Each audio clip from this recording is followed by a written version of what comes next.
Israel மற்றும் அமெரிக்காவின் தாக்குதலில் ஈரானில் முக்கிய போர்க்கப்பல்கள் மூழ்கடிக்கப்பட்டிருப்பதாக அமெரிக்கா அதிகாரப்பூர்வமாக அறிவித்திருக்கிறது.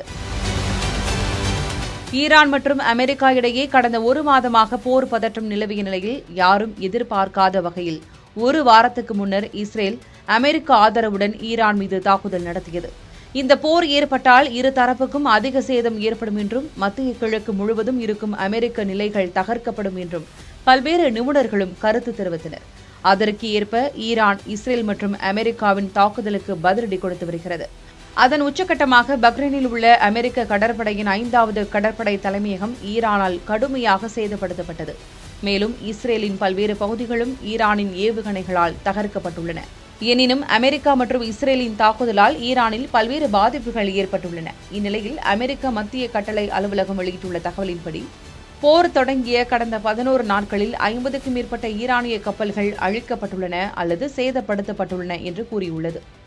ஐரிஸ் சஹித் பஹ்மான் பஹேரி என்ற ஈரானின் மிக முக்கியமான ட்ரோன் தாங்கி கப்பல் மூழ்கடிக்கப்பட்டதாகவும், ஈரானின் நவீன தொழில்நுட்பத்தில் உருவான 3 கப்பல்கள் மற்றும் ஈரானின் மிகப்பெரிய மிதக்கும் ராணுவ தளமாக கருதப்படும் ஐரிஸ் மெக்ரான் ஆகியவை மூழ்கடிக்கப்பட்டதாகவும் அமெரிக்கா அறிவித்தது.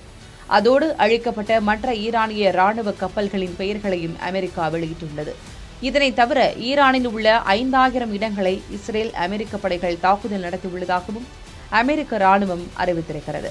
இதன் காரணமாக ஈரானில் பெரிய அளவில் பாதிப்பு ஏற்பட்டுள்ளது உறுதி செய்யப்பட்டிருக்கிறது.